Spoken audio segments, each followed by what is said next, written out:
We need to clean up on aisle everywhere. Welcome to the program. This is Metal Robot Reviews.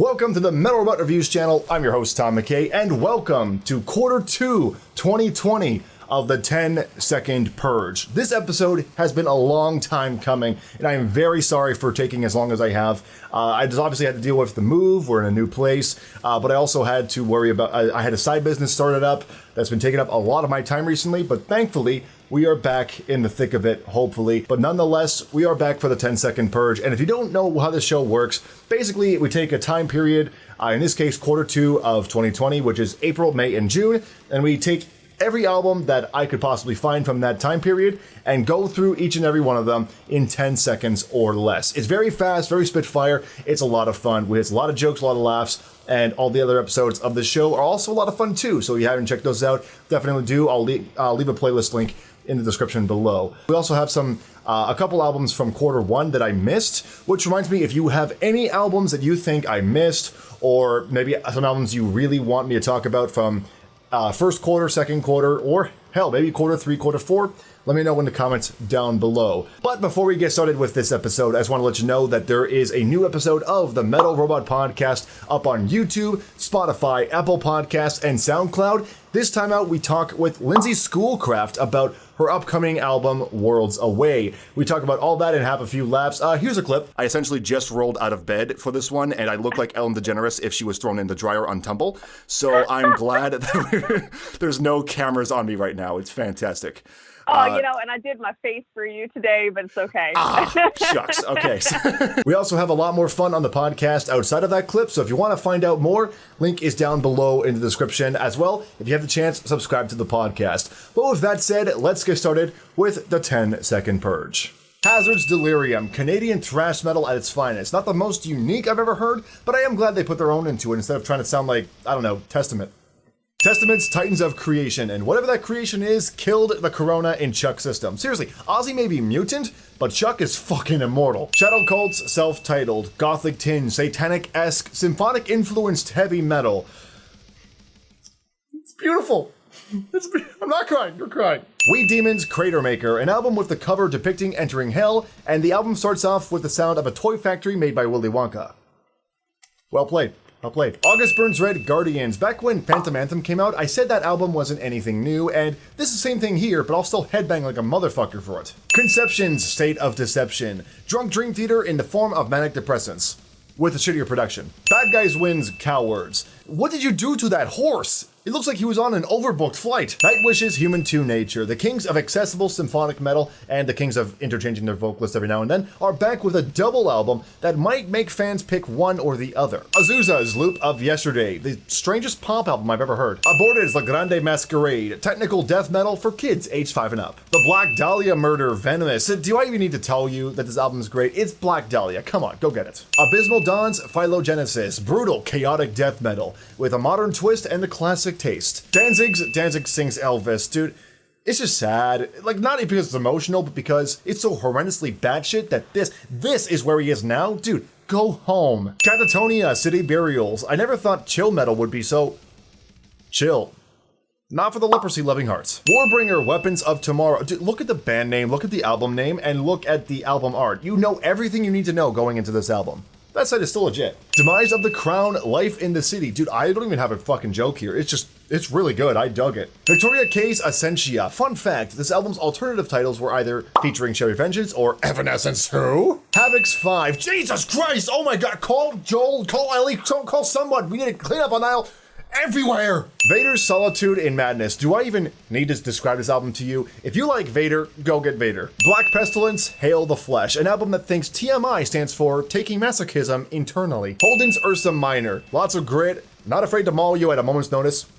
I think the album art is aptly chosen. Omniarch's self-titled, proof that Dillinger Escape Plan never left, they just reincarnated into a bunch of Albertans. Forgotten Tombs, Nihilistic Estrangement, dark, disturbing, sick in the head. The kind of album that puts you to sleep, but also haunts your nightmares. Great stuff, highly recommend. Green Carnations, Leaves of Yesteryear. It's pretty decent prog music. Nothing to crow about, but I dug the drug they were selling me. Nagelfar's Sarah-Cloth. The only thing not true cult about this is that the album art is not in black and white. Ugh, 0 out of 10, not cult enough. Secrets of the Moon, Black House. Dark and depressing, but the kind of dark and depressing that's like, Life is death, and death is meaningless. Winter Phillips' The Reckoning Dawn, the kind of black metal that makes you crave adventure over the mountains of Norway. Binary Codes, Memento Mori. I don't know if anyone else might dig this one, but I can see myself coming back to this one from time to time. Firewind, self-titled. It's modern heavy metal. It's actually better than it sounds. Trust me, I know that title sounds like Satan's Vomit, but trust me, it's good. Paradise Lost, Obsidian, sad, dark, catchy, and blackened. I don't know how that's even possible. Raven's Cry is 100. Very predictable, but that can be ignored. The Stench of a Lifeless Corpse, on the other hand. Voodoo Gods, The Divinity of Blood. A brutal death metal album that'll make a living, breathing corpse grinder very happy. Vesicarum's Reign of Terror. God! That's all I got out of this. I don't know.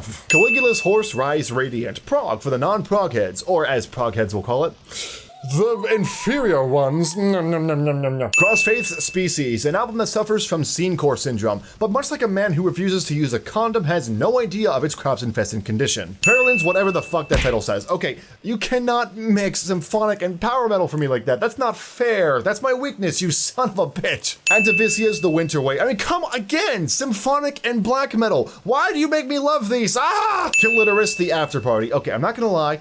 I only picked to review this one because of the greatest band name I've ever seen. Solar Flare, self-titled. Compositionally not bad, but this is very clearly a vocalist mix. Dude, turn the vocals down, okay? Drums, bring them up. Diet Love, self-titled. Vibrant and dirty all at once, and while slow, also went by kind of fast. I'm not sure if that's a good thing or not. Ailstorm's Curse of the Crystal. Dude, it's fucking Ailstorm. Do I even need to? It's good. It's fucking good shit. Bleed From Within's Fracture. It's the metalcore version of metalcore. I mean, at least they know their audience. Sentinex's Death in Pieces. It's death metal, so if you like death metal, then you're gonna like death metal. I don't know who I am. Please, someone help me. All I see is darkness. The Ghost Inside, self-titled. The Ghost Inside is back. Shame about the bass player though. I don't think any amount of recovery is going to repair that. Allegius Cultus. Blast beats go. Svengalis 3. This reminds me a lot of why I like alternative metal in the first place. Technically radio-friendly, but also heavy at the same time. Anonymous's La Bestia. Thrashing Spanish thrash metal from Quebec. I swear that makes way more sense than you realize. Protest the Heroes, Palimpsest, an easy sell for Protest fans, but I still think it could have been better. Beyond the Black's Horizons, catchy alt metal. If alt metal's your thing, then you'll have a good time with this one. Lamb of God, self-titled. You're damn right they did good again. Ooh, boy, they did good again. Make Them Suffer, How to Survive a Funeral. It's okay. Guitars are alright, vocals are pretty good, drums are fake as shit. It's your typical metalcore fare. Traps, an album that one song from the 2000s couldn't pay for, as it's supposed to be. Good luck getting that shit to trend on Pandora. Dremora's Awakening. Let's be real, some of you are paying way more attention to the album cover than you are what I'm talking about, are you? I feel like you can stare at that and I can say whatever the hell I want, you wouldn't even notice. Pyron's Abscess Time. The sound is better than I remember it being, but I still don't know how much PCP I need to enjoy this. Like, at all. Like, if you know the answer, please tell me. I really would like to know. And that's it for this episode of the 10-second Purge. Thank you so much for watching. If you think I missed any albums from Q1 or Q2, let me know in the comments below. Or hell, even if you have albums or you know of albums that are coming out in Q3 or Q4, let me know as well down in the comments. With that said, once again, the links to the podcast are down in the description below for you to check out, along with a playlist to the other 10-second Purges. So with that said, thank you so much for watching. I'm just going to enjoy this now. This feels so good. But of course, thank you so much, as always, for watching. If you like this video, hit the like button, and if you're new here, hit the subscribe button and ring that fucking bell. I will see you in the mosh pit next time. Have a good night.